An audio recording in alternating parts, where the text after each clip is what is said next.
Olá, amigo ligado na programação da TVT e você que nos assiste por um dos nossos distribuidores pelo sistema NET. Estamos começando mais um programa Brasil Consciência, uma realização do Sindicato Nacional dos Servidores Públicos Federais na área de Ciência e Tecnologia do setor aeroespacial. E no programa de hoje a gente vai falar sobre uma questão urgente e importantíssima. A Amazônia brasileira pede socorro. Algumas das regiões da floresta já emitem mais gás carbônico do que a mata é capaz de absorver. E para falar sobre isso, nós vamos conversar com a pesquisadora responsável pela pesquisa do setor de gases do INPE, a cientista Luciana Gatti, que gentilmente aceitou o nosso convite. Boa tarde, doutora Luciana. Muito obrigado pela senhora ter nos atendido, e eu gostaria que a senhora começasse a nossa conversa trazendo as novidades. A senhora acabou de retornar da Amazônia,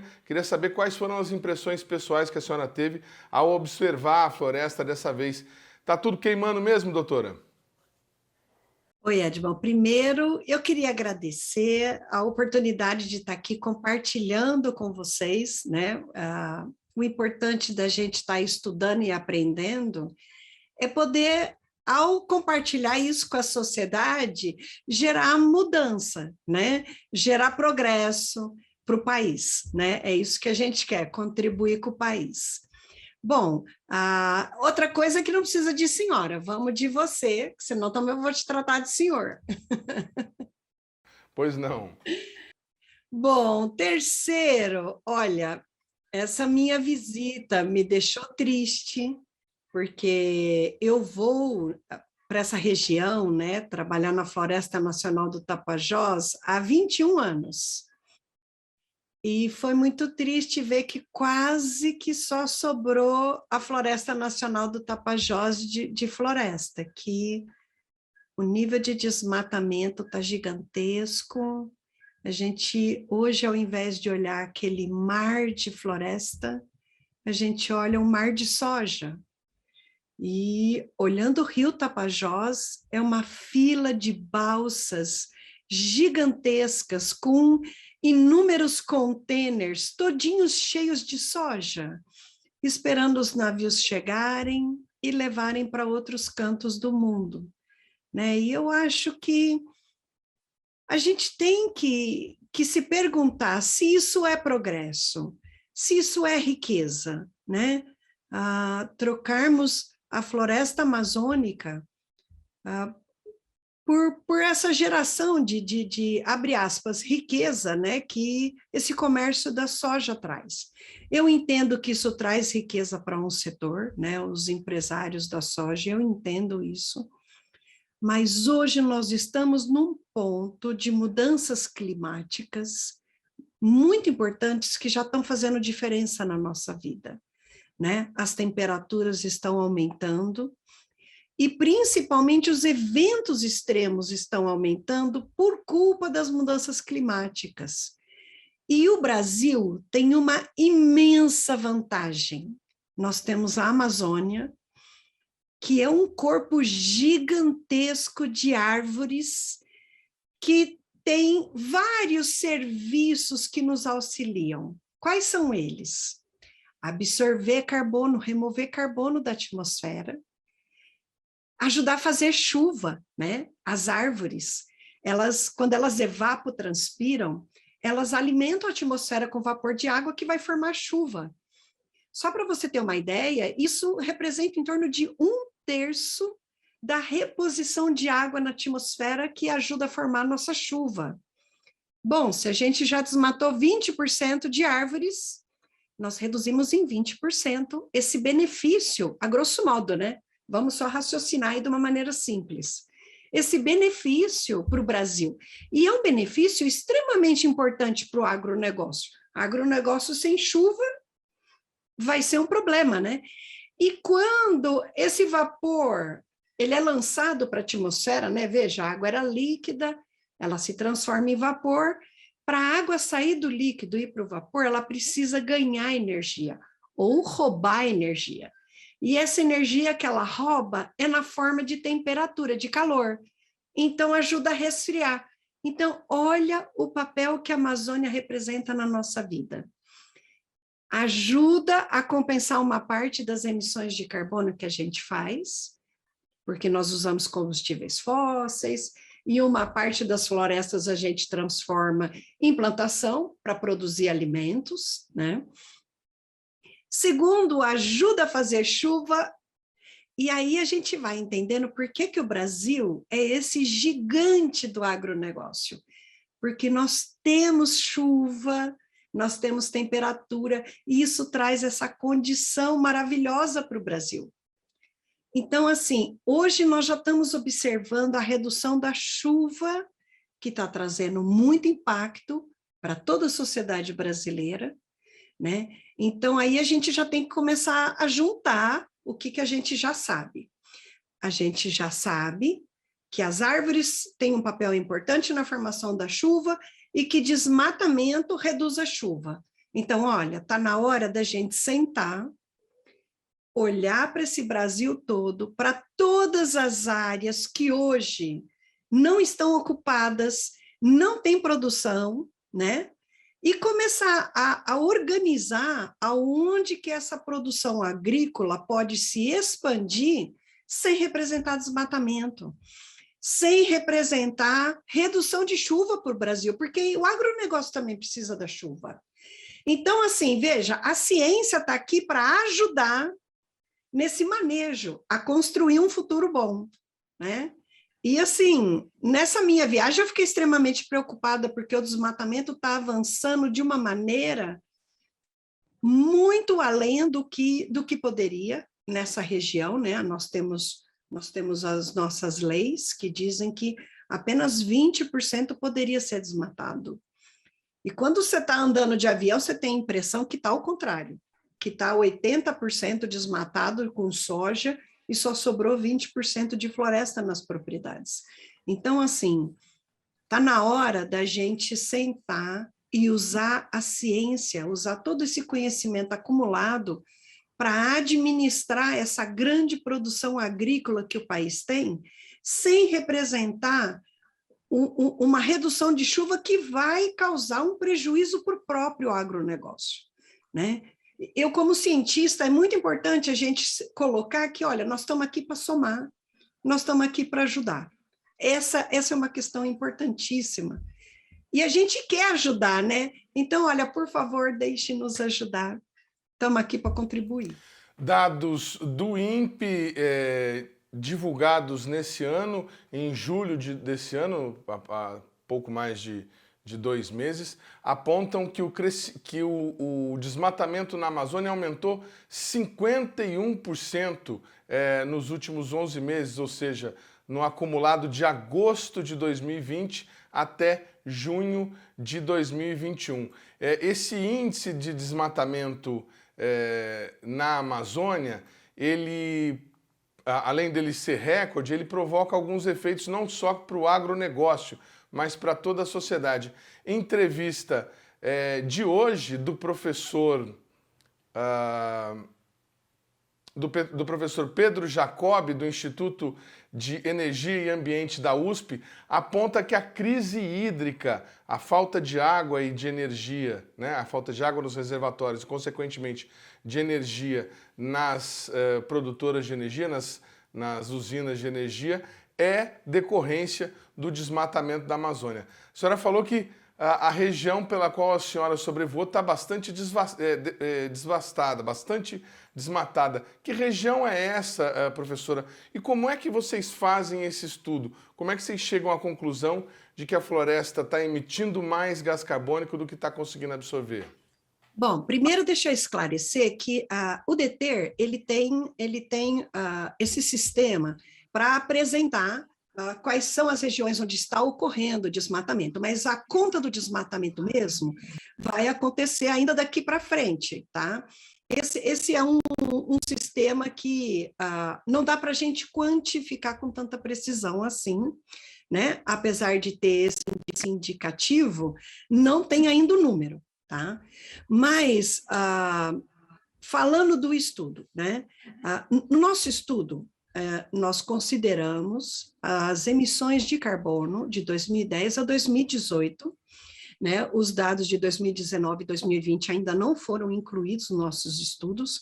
Então, assim, esse estudo recente, é uma conclusão de 9 anos de estudo, então nós pegamos uma média desses 9 anos, né? E nós estudamos 4 grandes regiões, né? E a primeira coisa que nos causava questionamentos é por que as regiões da Amazônia apresentavam emissões de carbono tão diferentes, né? Nós temos, por exemplo, essa região que eu acabei de visitar, que é o nordeste da Amazônia, né? A região ali próximo a Santarém, eu estou falando de uma região em torno de 700 mil quilômetros quadrados. Essa região, ela tem a maior emissão de carbono, a gente nunca entendeu isso. E aí o sudeste é a segunda maior, e do lado oeste são emissões menores, mais próximas à neutra, né? Isso significa que as emissões são próximas às absorções. E a gente nunca entendeu por que essas regiões da Amazônia se comportam de maneira diferente. Aí nós fizemos um estudo de 40 anos de temperatura e precipitação para cada uma dessas 4 regiões, e também calculamos quanto que cada uma dessas 4 regiões está desmatada. E aí a gente entendeu a correlação. Aí fez sentido os resultados. A região que mais emite carbono é essa região do nordeste da Amazônia, que está 37% desmatada, isso até dezembro de 2018, e a alteração que esse desmatamento trouxe, ela aconteceu na redução da chuva.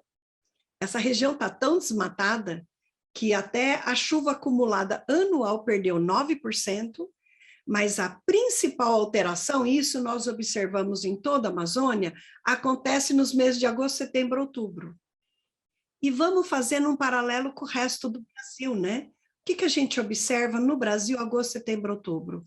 Que a vegetação no Brasil inteiro está cada vez mais seca, e aí o povo brasileiro, ele tem o hábito cultural de usar fogo, como se fosse limpar o terreno. Então, capina, taca o fogo. Vai renovar um pasto, taca o fogo. Vai, não é? Vai abrir, desmata, não sei o que, espera secar, taca o fogo. Olha, nós temos que absorver essa informação.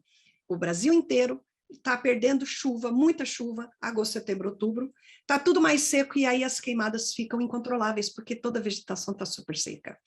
Essa região, 37% desmatada, perdeu 34% de chuva nesse período de agosto, setembro, outubro. No sudeste, que está 28% desmatado, perdeu 24% de chuva. E no resto da Amazônia, perdeu em torno de 20%, porque os ventos trazem a água do oceano com a umidade do oceano, que vai chovendo, e quem repõe são as árvores e os rios que evaporam. Vai ajudando a recompor essa chuva. Olha, se logo no início dela está tão desmatado assim, você entende que já menos chuva está indo para o lado oeste e também está vindo aqui para nós. E nós estamos observando isso mesmo, né? Então, assim, uma das coisas que pode nos ajudar é a gente ter em mente que a partir de agosto não pode ter queimada nenhuma no Brasil inteiro.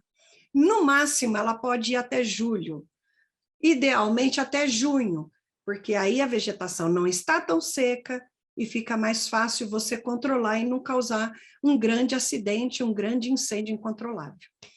Bom, essas regiões mais desmatadas, que perderam consideravelmente chuva nesse período, também apresentaram um aumento considerável de temperatura. Na região nordeste, aumentou 2 graus, e na região sudeste, aumentou 2,5 graus. Mas se a gente olhar só agosto e setembro, nesses 40 anos, aumentou 3,1 graus Celsius.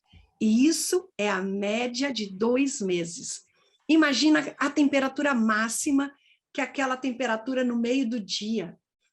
Imagina, porque assim, a temperatura ela tem um impacto muito grande sobre o fogo, né? As queimadas, elas têm a maior correlação com o fogo e com o tanto que a vegetação está seca. Então, o que está acontecendo nessa região sudeste? O estresse nesse período está tão grande, né, de falta de disponibilidade de água e temperaturas altas, que a própria floresta está reduzindo a sua capacidade de fazer fotossíntese, está respirando mais do que fazendo fotossíntese, e ainda está aumentando a mortalidade das espécies mais sensíveis. Isso de um lado. De outro lado, o desmatamento continua, aí o pessoal espera, eles desmatam, esperam 3 meses secar a floresta para atacar o fogo, só que a floresta do lado, que não foi desmatada, também está super seca. Quando ele está com fogo, o fogo adentra na floresta não desmatada, também representando emissão. Então, o que a gente observou que no lado leste da Amazônia, basicamente o Pará e o norte do Mato Grosso, né, essa região da Amazônia, as emissões superam em muito as absorções. Isso considerando só a floresta, sem falar das emissões de queimadas, de desmatamento seguido de queimada. Então, assim, e essa é a principal emissão da Amazônia. Se a gente separar essas áreas, dá em torno de 2 milhões de quilômetros quadrados. Ela está, em média, 30% desmatada. A emissão de carbono nessa região é 10 vezes maior do que no lado oeste, que está, em média, 11% desmatado. E isso até dezembro de 2018. Então, assim, a gente vê que a ação, as consequências do desmatamento não são só aquelas emissões diretas, né, que a gente já computa. Existe uma série de outras emissões que nós estamos chamando de emissões indiretas, que também fazem parte disso, que são esse estresse para a floresta, que fazem a floresta aumentar as emissões, além dela ficar mais inflamável e uma porção muito maior queimar junto no período da seca e das queimadas, né? Então, assim, esse é um aprendizado muito importante que a gente está tendo, e trazer isso para o nosso conhecimento nos ajuda a pensar no manejo da Amazônia, em como manter ela a nosso favor, a nossa fábrica de chuva, né? Por onde que a gente tem que começar pensando em preservar a Amazônia, em recuperar as áreas que estão já muito desmatadas, né? E estudar áreas abandonadas, recuperar áreas abandonadas, né? Para a gente poder ter a chuva garantida para o Brasil todo, né? Como diz o professor Artacho, lá da USP, o valor da floresta em pé é muito maior do que o valor da floresta derrubada. Infelizmente, ainda tem gente que não percebeu disso, não se apercebeu disso. O programa Brasil Consciência vai para um rápido intervalo. A gente volta já já com mais informações sobre o estado atual do desmatamento na Amazônia. Um instante só, não sai daí.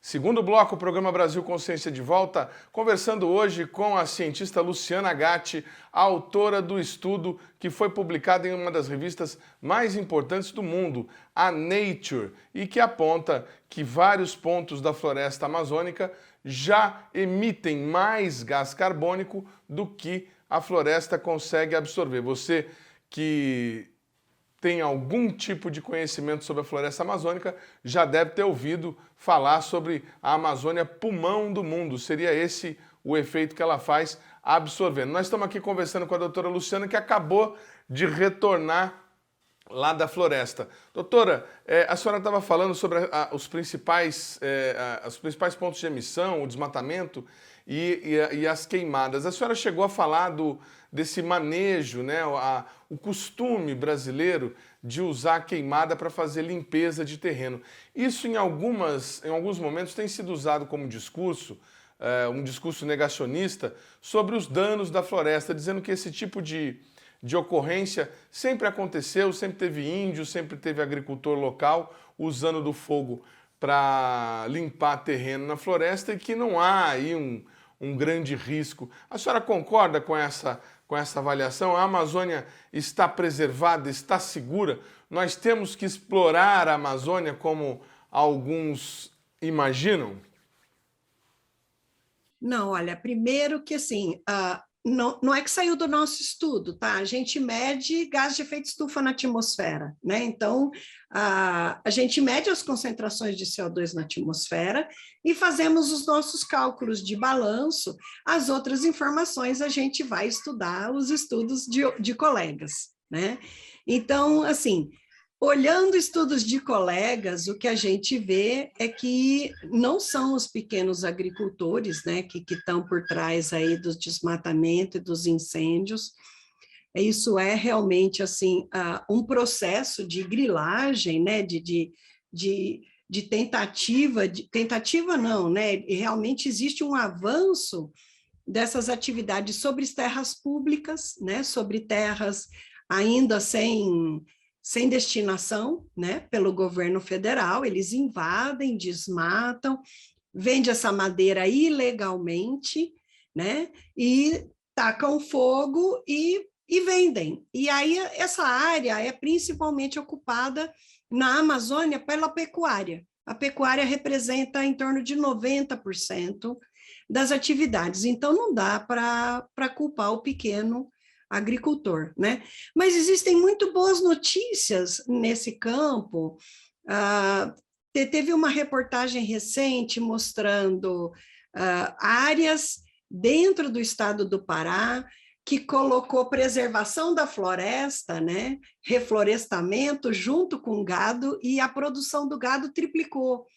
É muito importante a gente olhar a ciência como parceira, porque os estudos eles vão trazer indicações de como fazermos um uso melhor da terra, né?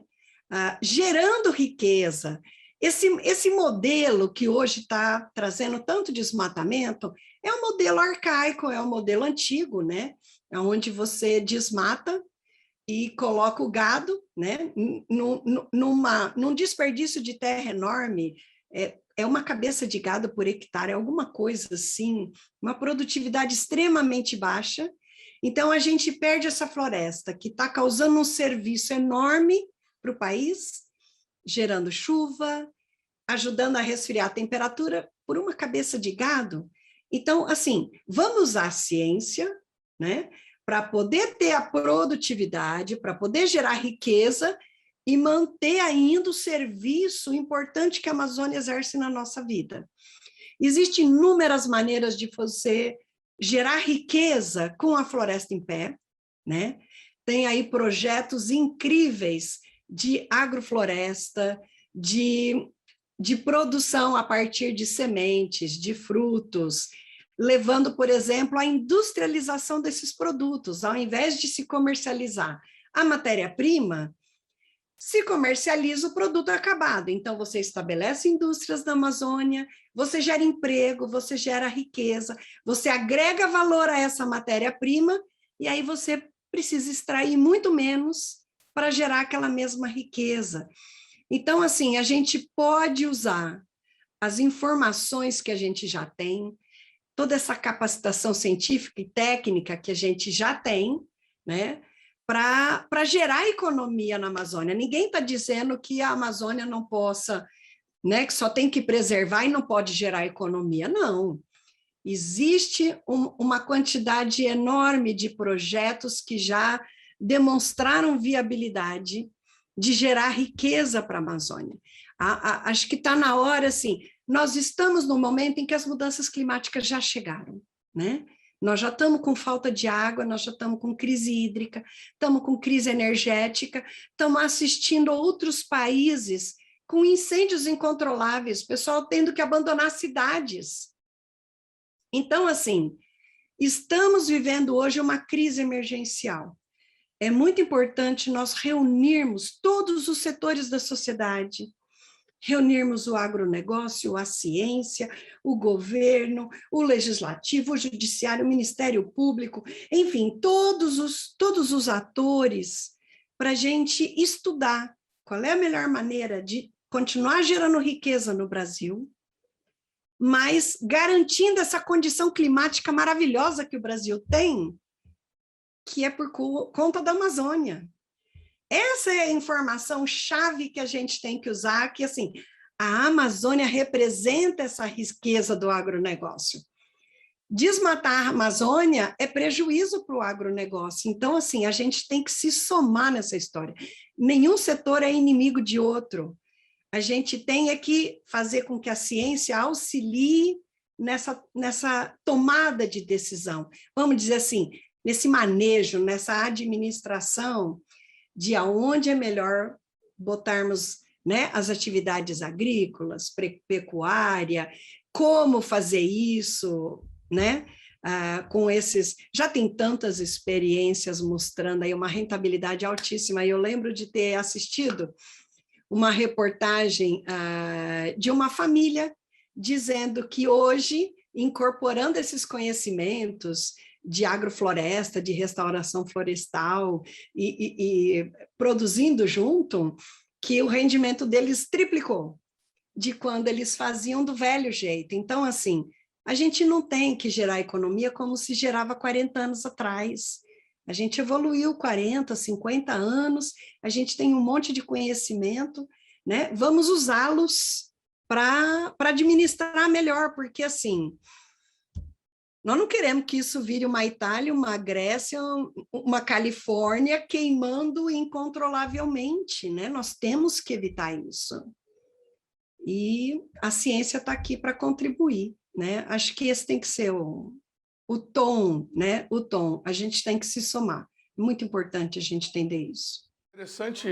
Interessante essas colocações que a senhora está fazendo, principalmente com relação às áreas, a apropriação pela pecuária nas áreas desmatadas. A impressão que a gente tem era de que as áreas eram usadas principalmente para o plantio de soja, que foi a impressão pessoal que a senhora teve visitando aí a região que a senhora trabalha nos últimos tempos, vendo a quantidade de container que estava passando lá pelo rio. E aí a senhora fala de uma situação de emergência, né? Uma questão urgente que precisa ser decidida agora. Eu até gostaria que a senhora explicasse, nós estamos perto do ponto de não retorno, ou seja, a gente está perto de começar a perder a floresta? Olha, essa é uma questão super importante, né?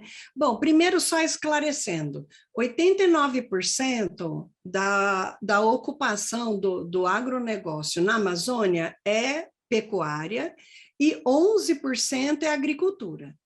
Então, assim, só que a agricultura, ela se concentra, porque, assim, não tem aquela estrada Cuiabá-Santarém, a BR-163, se não me engano. Essa região, a partir de 2003, ela foi descoberta pela agricultura, que o pessoal veio do sul, veio, né, e começou a se estabelecer por lá. E hoje o pessoal está expandindo do Mato Grosso para lá a soja, né? O pessoal diz que o Mato Grosso está comprando o Pará.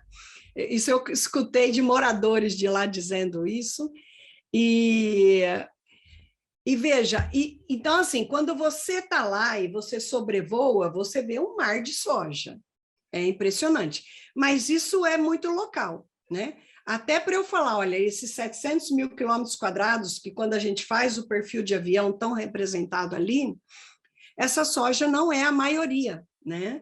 Mas na parte sudeste ela é a maioria, sim. Não, perdão, na parte sudeste é pecuária a maioria, e na média da Amazônia é quase 90%, né? Então, vamos falar em média, tá? O que a gente observou nessa região sudeste, né? Agora não estou mais falando da Nordeste, que eu visitei, estou falando da Sudeste.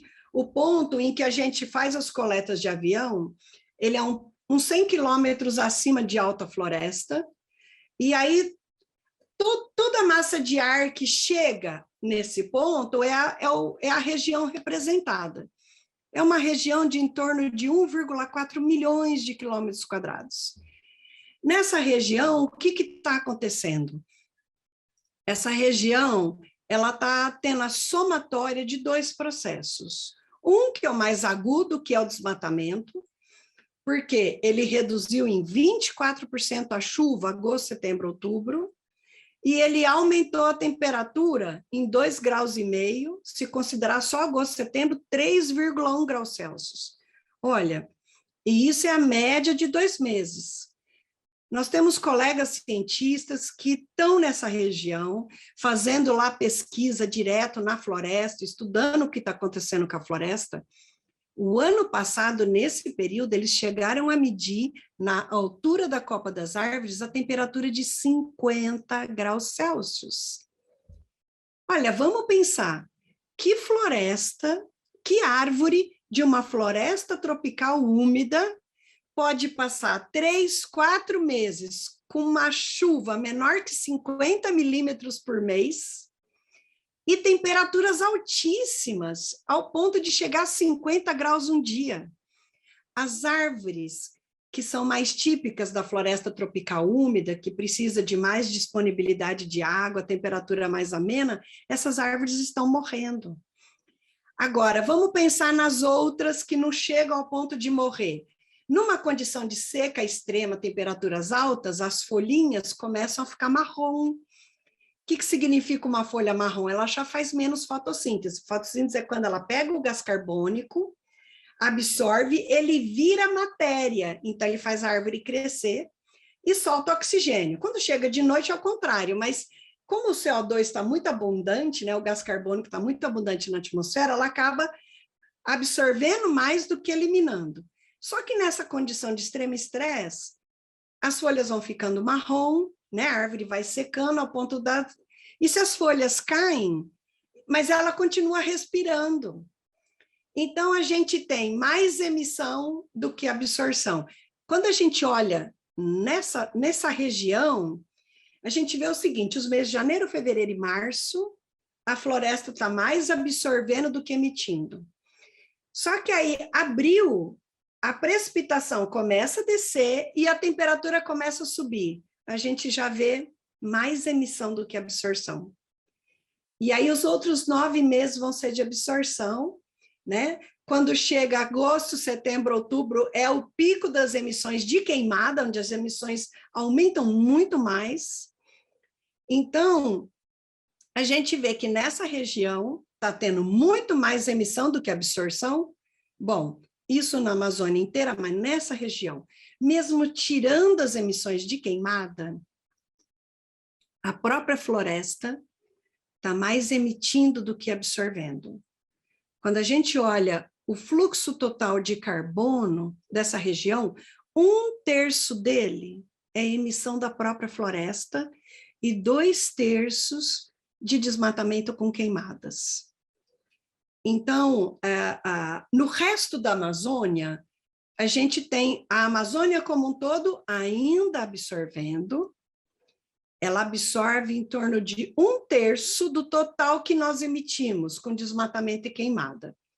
Que números são esses? Vou falar agora do total da Amazônia. A Amazônia como um todo retira da atmosfera 130 milhões de toneladas de carbono por ano. O problema é o seguinte, nós, com as nossas atividades humanas, desmatamento, nós estamos jogando na atmosfera 3 vezes mais do que isso. Então, o saldo é 290 milhões de toneladas de carbono que nós estamos jogando para a atmosfera. Então, assim, a Amazônia ainda remove, só que a gente emite muito mais, né? Então, assim, a primeira coisa, se a gente parasse de desmatar e queimar a Amazônia estaria removendo mais carbono para a atmosfera, 130 milhões de toneladas de carbono por ano, né?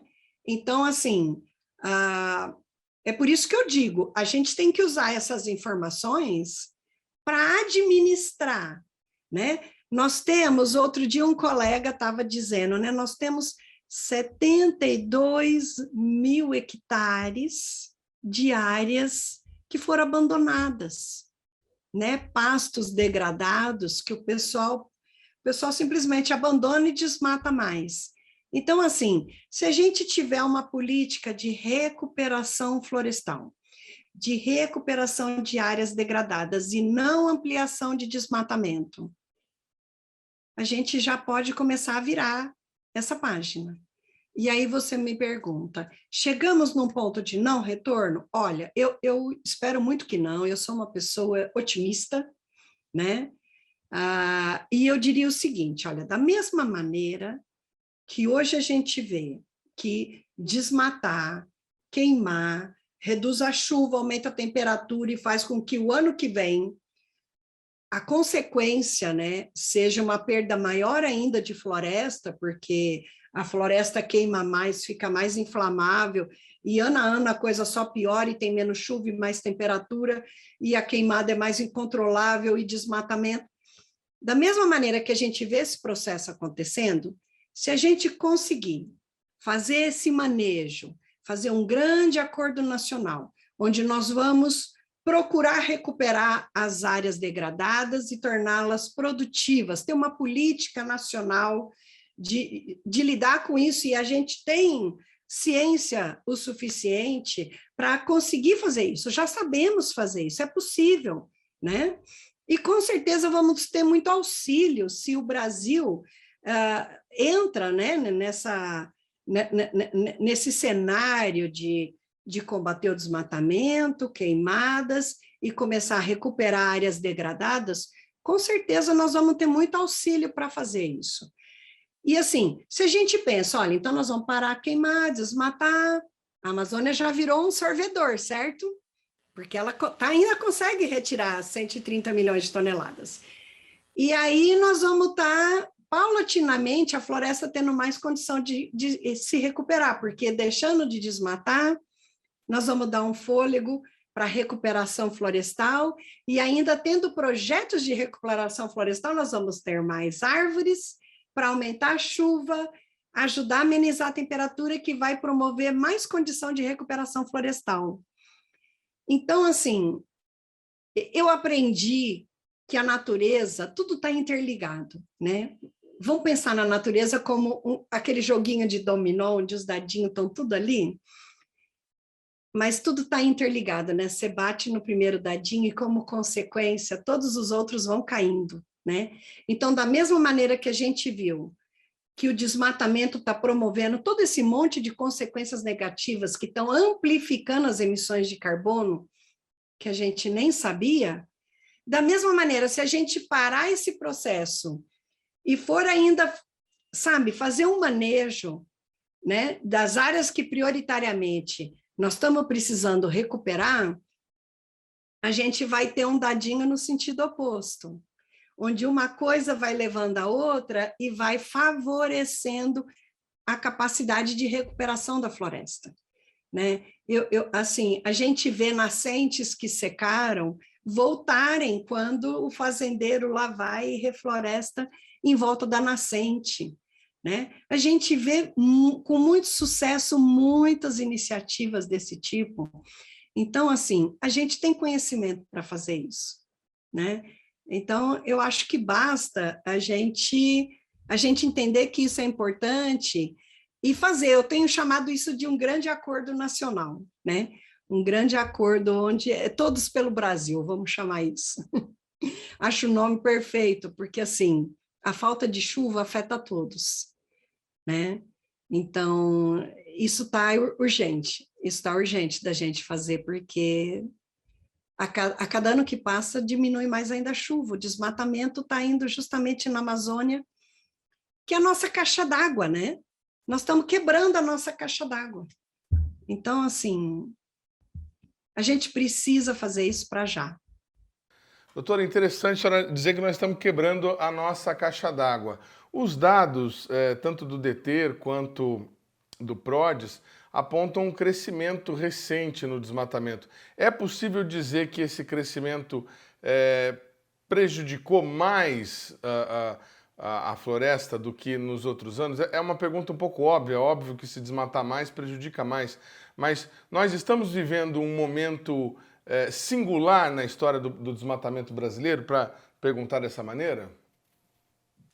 Olha, eu observo Eu não vou comentar os dados do DETER, porque eu não trabalho com esses dados. Claro. E também eles não são ideais para a gente monitorar o desmatamento, né? Mas eu sei que vai sair logo aí o PRODES. O PRODES, sim, ele calcula com precisão o desmatamento, e acho que é só em outubro que saem esses dados, né?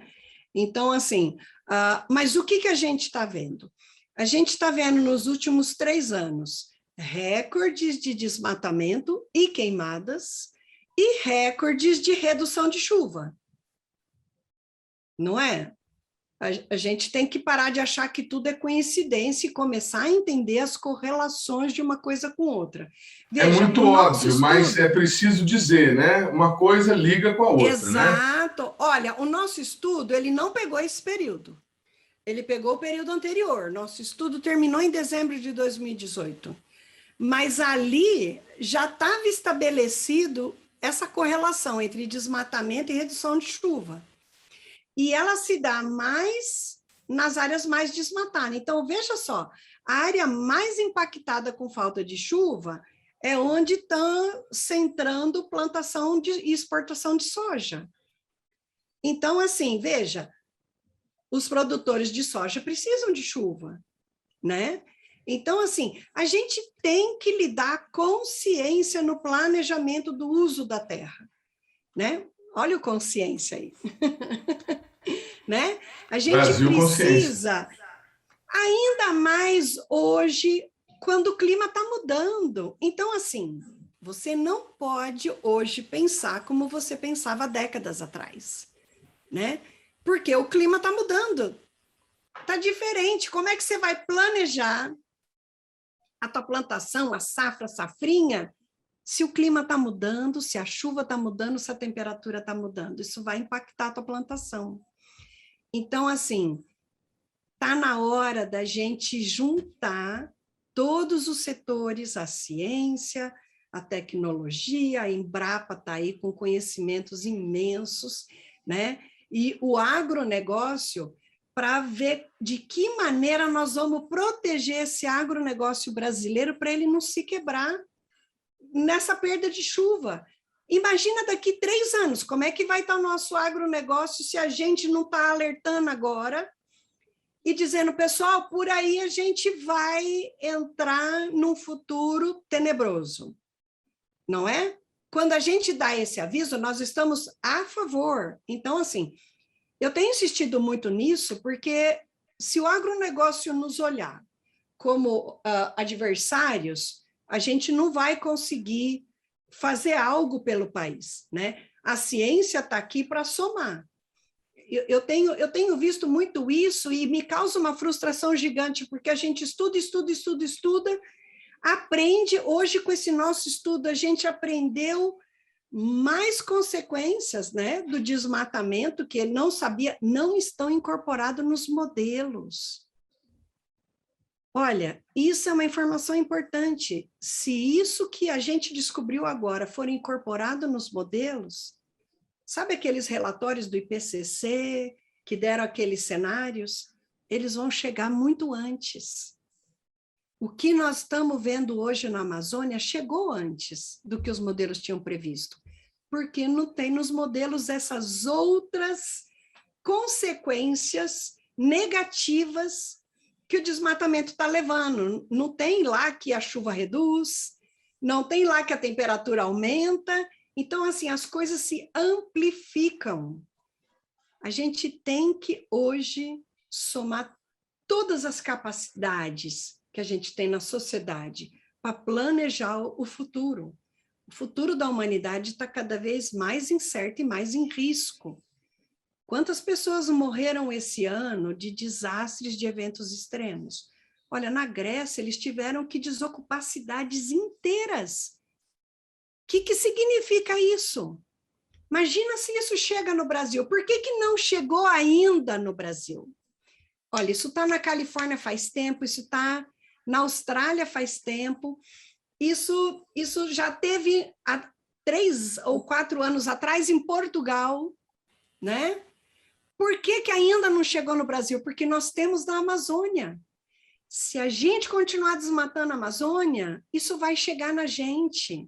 Então, assim, a gente tem que juntar todo o conhecimento que a gente tem, botar em cima da mesa e ver, olha, quais são as áreas agriculturáveis, quais são as áreas que nós temos que preservar para garantir o clima, gerando alimentos no país, trazendo riqueza, né? Então, assim, esse recado tem que ir, sabe? Essa mensagem tem que ir, porque a gente tem que fazer essa informação chegar no agronegócio. É muito importante eles entenderem que, assim, consciência é que a gente vai longe, né? Ainda mais nesse mundo em mudança. O programa Brasil Consciência vai para um rápido intervalo, a gente volta já já com mais informações sobre esse problema sério do desmatamento na Amazônia. Um instante só, não sai daí.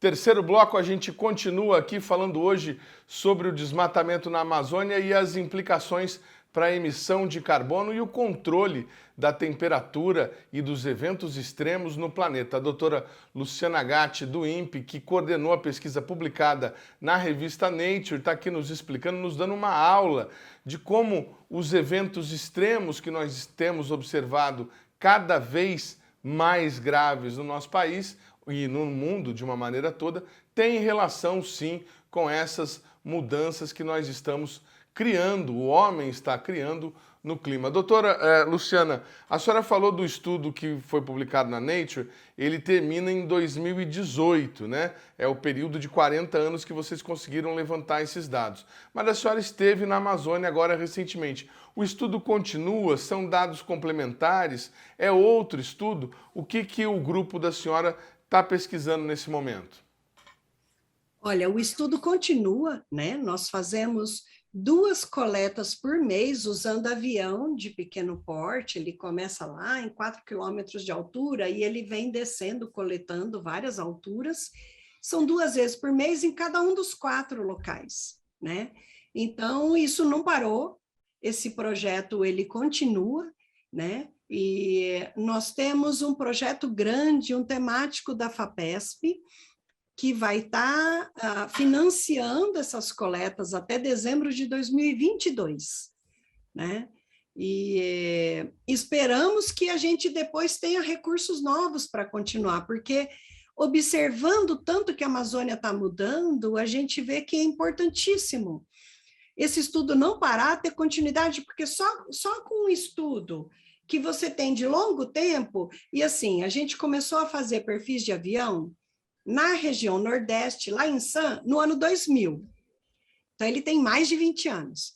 Mas na Amazônia toda, nos 4 locais, começou em 2010. Então, nós temos hoje essa série já de 11 anos, né, de coletas, e continua, né? Vamos continuar até o final do ano que vem.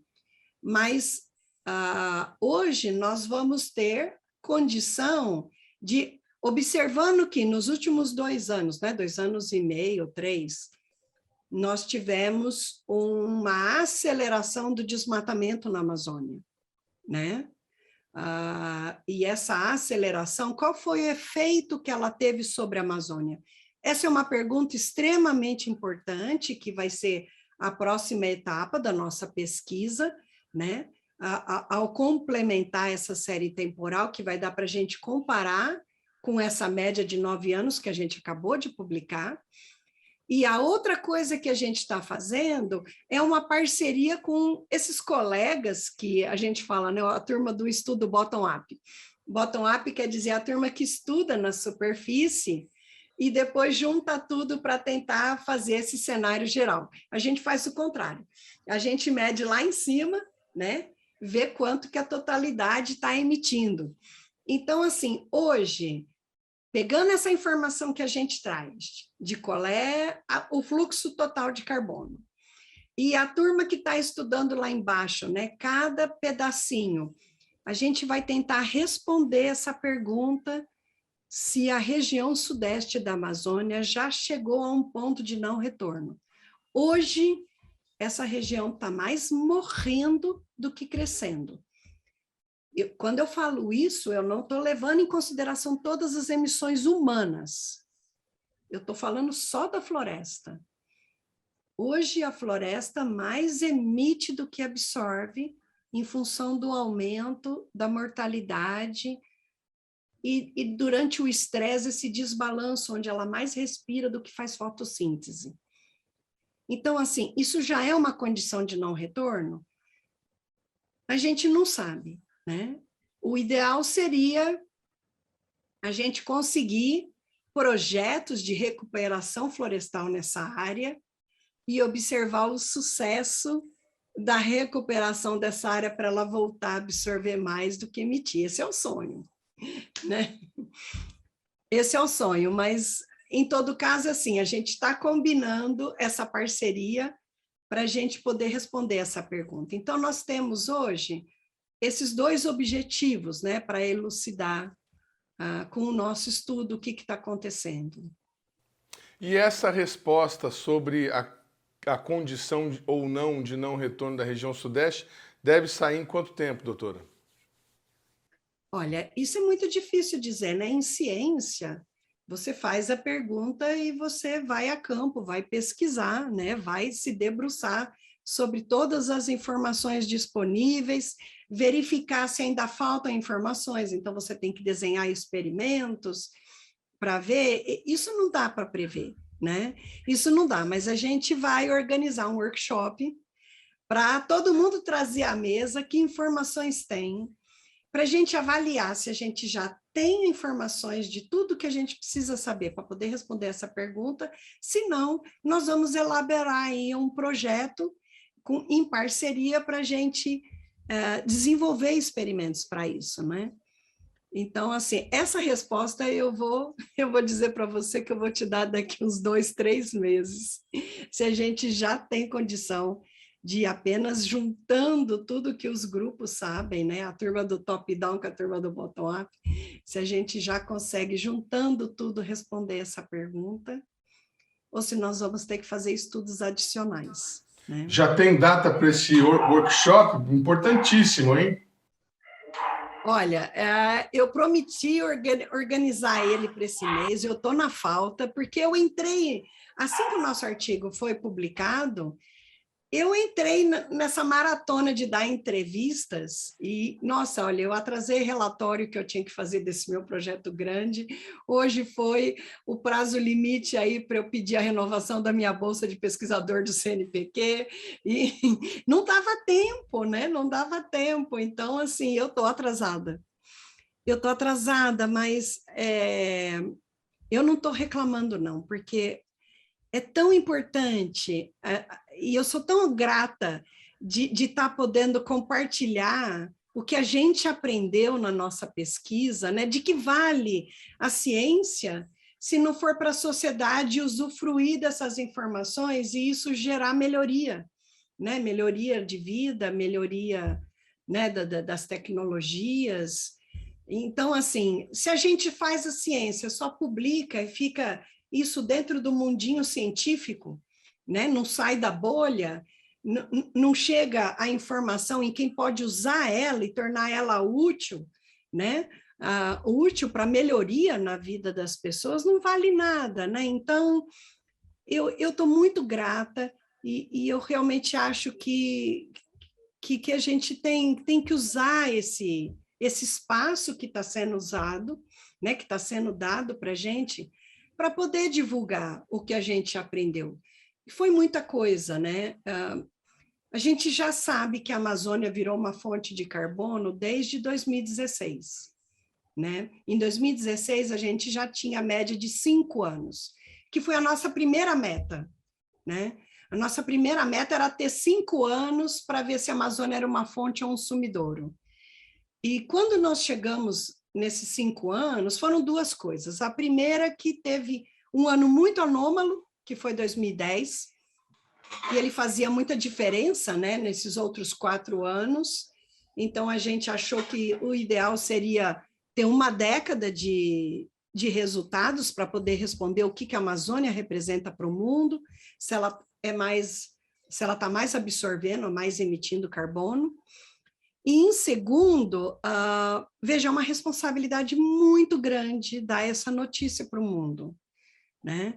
E, então, assim, a gente investiu muito ao longo desse tempo em melhorar os nossos métodos, em validar, em melhorar várias etapas, né? Hoje ele é feito de uma maneira muito mais sofisticada, e, inclusive, assim, a gente desenvolveu métodos de validação para ter certeza que a Amazônia é uma fonte.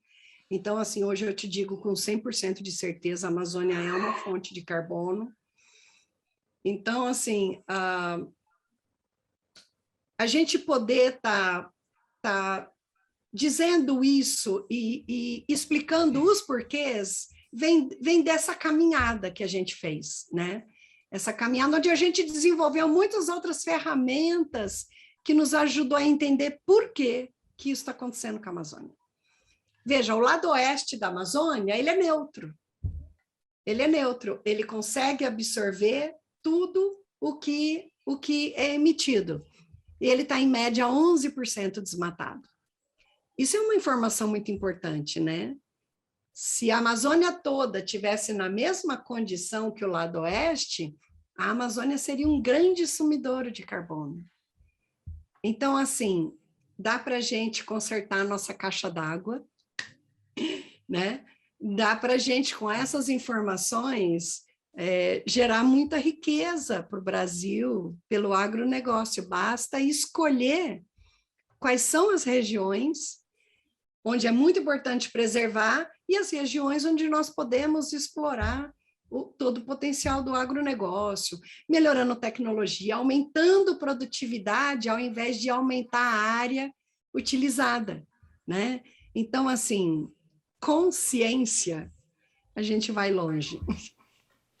Existe algum paralelo, a senhora tem informação, se existe alguma outra pesquisa no mundo que tenha usado essa técnica que vocês usaram, que tenha chegado a resultados parecidos? A senhora falou no começo da entrevista, no primeiro bloco, sobre o volume total de metros cúbicos absorvidos pela floresta ao longo de um ano. Existe algum outro estudo que aponte, sei lá, no Vietnã absorve tanto, nas florestas chinesas absorve tanto? Olha, nos Estados Unidos eles usam essa mesma técnica com perfis de avião, né? Coletar amostras com avião, foi com eles que a gente aprendeu, né? O nosso laboratório é uma réplica do laboratório da NOAA, que é a Central Analítica de Gases de Efeito Estufa da Rede Mundial. No ano de 2003 eu fui lá construir essa réplica. Esse laboratório foi inteirinho empacotado, veio para cá e está funcionando, né, desde 2004 com a gente.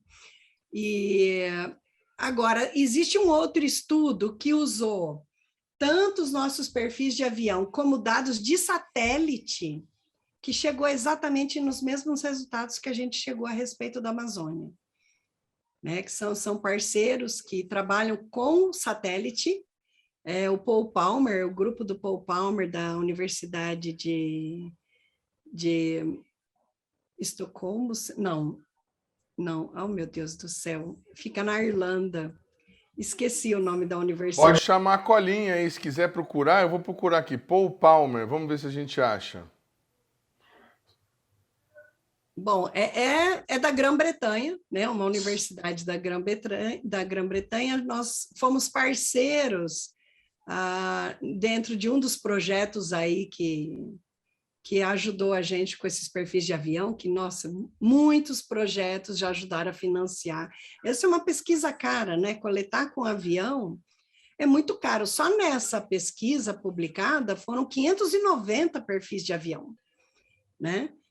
Até hoje, a gente já fez 900 perfis de avião, né? Então, assim, foram muitos projetos. O perfil seria um voo? Um voo. 900 voos. Exato. São 18 anos fazendo isso, né? E é um esforço muito grande, nós somos um grupo especialista no Brasil, e E assim, foi uma estratégia muito feliz, porque outras técnicas na Amazônia não conseguem integrar, né, todas as fontes de carbono. Então, assim, a gente persistiu, né? A gente persistiu nessa estratégia e hoje a gente está vendo os frutos. E é uma base de dados que está pública, né? A gente colocou no Pangea, os dados estão públicos para serem aplicados outros modelos, outros estudos, serem incorporados em modelos globais, porque, assim, a Amazônia faz diferença no balanço global de carbono. Então, ter esses dados incorporados nos modelos globais faz diferença no balanço global de carbono, né? Então, assim, por isso que esse trabalho também está tendo tanto impacto, porque tinha uma carência muito grande de resultados da Amazônia que dessem mais consistência em cobrir o que a Amazônia representa para o resto do mundo, né? Então, olha, é uma felicidade muito grande da gente ter persistido. É um trabalho gigantesco, tá? A gente está nessa corrida aí sem fôlego, porque assim, a gente tem pouca verba, a gente só tem 2 equipamentos amostrador por local de estudo e faz 2 coletas por mês. Então, é uma corrida de obstáculo. A gente faz análise, prepara e manda frete aéreo. Aí o frete aéreo demora 4, 5 dias, às vezes para em algum lugar. A mala chegou, o amostrador chegou, não chegou, e corre ver onde que parou, não sei o quê. Aí o cara pega, aí não pode chover para ele poder fazer a coleta, aí ele faz a coleta. Aí ele avisa, olha, o amostrador está pronto, manda recolher. Aí tem que a empresa aérea ir lá pegar e trazer para a gente. Aí chega aqui, a gente tem que analisar, preparar e mandar de volta. Olha, é uma corrida estressante, com pouca gente no laboratório, com pouco dinheiro. Então, assim, é muito na garra, com amor ao que a gente faz, né? Que a gente trabalha aí. Mas é uma turma muito orgulhosa de estar gerando dados aí que o mundo todo está valorizando, né?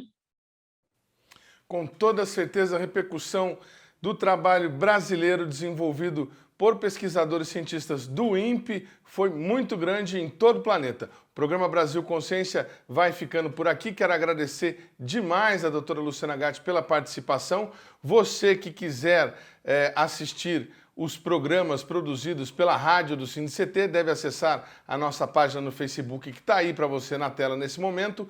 Quem quiser continuar acompanhando o Brasil Consciência, todos os nossos conteúdos, nosso endereço do nosso canal no YouTube está aí também para você na tela. Dúvidas, críticas, sugestões e reclamações, nosso endereço de e-mail sempre disponível para você. A gente vai ficando por aqui e volta na semana que vem com um programa sobre a crise hídrica. Um abraço, obrigado pelo carinho da sua companhia e da sua audiência.